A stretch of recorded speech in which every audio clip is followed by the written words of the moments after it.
Hello and welcome to another exciting new episode of Talking About Stoicism. I wanted to talk about a topic that I know I've addressed before, but that I think is relevant enough, interesting hopefully, enough to come back to once in a while.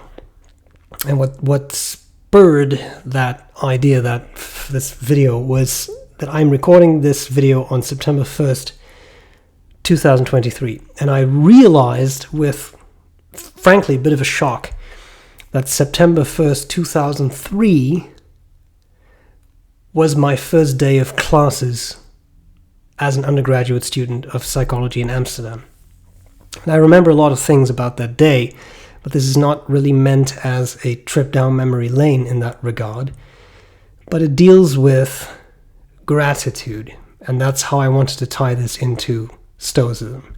So the first thing we could say, from the perspective that Marcus Aurelius might take, or that Seneca certainly might take, is there is an existential realization to the idea that was 20 years ago. 20 years is a long time. A long time. And that means that you advance in age, and that some things, I feel, become a lot easier as you grow older, and other things become quite a lot harder as you grow older, and some things are kind of in between. Some things more or less stay the same. Anyway, that was not really what I wanted to say, but it was interesting to me because it feels like such a long time ago, and that's because it is a long time ago. 20 years is an awful lot of time. What I was thinking about in the context of that, though, was this. A vital aspect of Stoicism is the concept of the sophos, right? The sage that you aspire to, and I've talked about that in past videos too. I think you have to be careful with that because it might make you believe that you should be perfect and nobody is, so that can actually be frustrating if you don't live up to that ideal. But what I find interesting about the concept of a sophos, of a sage, let's use the English word because it flows a little bit more easily in English. A sage is interesting because it is a person who is wise, or you could use a somewhat more ethereal term and say enlightened or something. It's a wise person, a person who's been through a lot of things. But I also see a sage as a mentor, as someone who is willing to impart their wisdom onto other people that they mentor. And as I was thinking about my first steps in psychology, and again, I have many memories of that first day or the first week of studying. New city, completely new type of education, professors and fellow students, and completely different experience from high school for me. What is interesting about that to me is it made me think about the many mentors that I have had over the years. And that to me is where this ties into Stoicism. It's not just the passing of time, which is there and which is there for everyone, and you go through different stages in your life and different phases and different things. That's one thing, and that's unavoidable. That's something outside of your control. You can't, I guess you can control to a degree not getting any older, but that's not really what I want to talk about, right? The point is that the changes that occur in you as you grow older, some of them are not entirely within your control. Others may be within your control, but in any case, you advance in age. Now, having said that, again, my focus today, I wanted to put more on mentorship. And I feel, looking back, that I have been very fortunate in the mentors that I have had. Being a mentor can be a difficult thing. Sometimes it means that you have to say no to something so that the person you are mentoring can have an opportunity. Or you may have to gently nudge someone forward so that they can do something, but that may mean that you get less credit for that. I feel that is certainly the case in academia, where it's not the same in all fields, but in my field it's certainly the case that the last author on a paper, for example, the co-authored paper, is the most senior one, the most experienced one.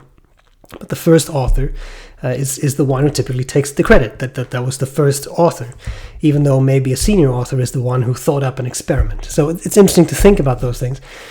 And I feel that I've been very fortunate, and it's relevant to me because I am now in a position just professionally where I teach students, where I interact with students, and where the onus is now on me to be a good mentor.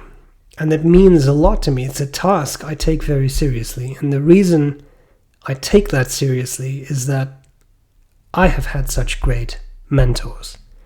And there is no way I would be where I am today, which is pretty satisfied with my life. Sneeze. No. That was within my control. Pause for laughter. I wouldn't be where I am today if I wouldn't have had those mentors and their mentorship. So for me, it's very important to think about how I can be a mentor to others. What can I do in my professional life to mentor students, to make sure that they get to where they need to be? Now, not everybody works in education, but I think everyone is in a position where they are able to mentor other people.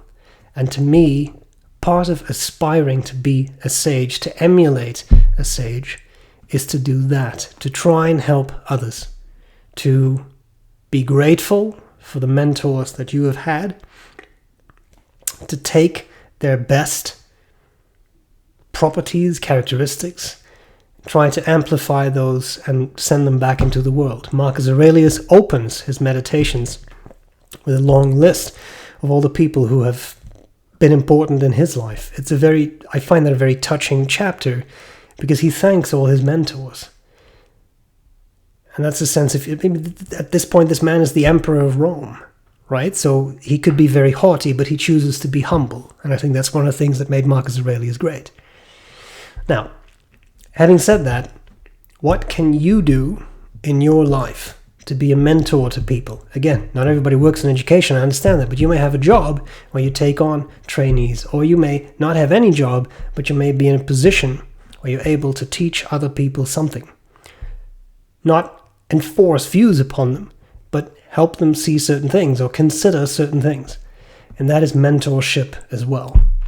And I think that is a vital aspect of Stoicism that we don't always think about. We think about the control, not control, preferred and dispreferred, indifference, and all those kinds of things. If we want to get a bit more esoterical, we could think about the logos and what that means. But I feel we often don't think about mentorship, and that is a very important point. How do you help others on their journey? Marcus Aurelius, again, great example of someone who did that. And I'm sure the man was not without flaws, because everybody is flawed, but he often writes things like, well, if someone is being difficult, try to educate them. If you can't educate them, try to ignore it. You try to be patient. He continuously tells himself this. Be patient with your fellow people, but also try to teach them where you can. And I think if we would all try to take that to mind, also in light of a video I did a couple of videos back in this series, if everybody knows something, everybody you meet knows something that you don't know, right? So that also applies to you. You will run into people and you will know certain things that they don't know.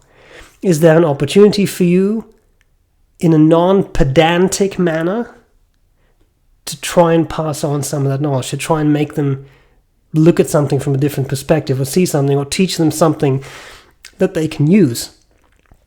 I think those kinds of opportunities are invaluable. But more than that, they're crucial to us. They're vital to us. And I also find that by doing this kind of activity, engaging in this kind of activity, we ourselves grow. By trying genuinely to mentor others, again, not enforce viewpoints upon them, but trying to help them progress, we learn more things about ourselves, about different situations, about the world, about all these kinds of things. And that, I think, is invaluable. So, these are my musings for the week about being a sage and mentoring. I hope this was useful. Let me know what you think. Let me know if you have mentoring opportunities in your life that you think are valuable, because it's always interesting to read that. And that's all that's to it. Stay stoic and carry on. See you next week. Bye.